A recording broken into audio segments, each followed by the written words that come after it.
Multan test کے بعد wicket keeper اور بلے باز محمد رضوان کی اسٹیڈیم میں بال بوائز کے ساتھ محفل جمانے کی تصویر سوشل میڈیا پر وائرل ہو گئی۔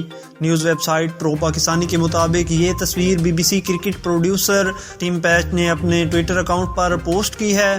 تصویر میں محمد رضوان درجن بھر بال بوائز کے ساتھ اسٹیڈیم میں بیٹھے ان کے ساتھ باتیں کر رہے ہیں۔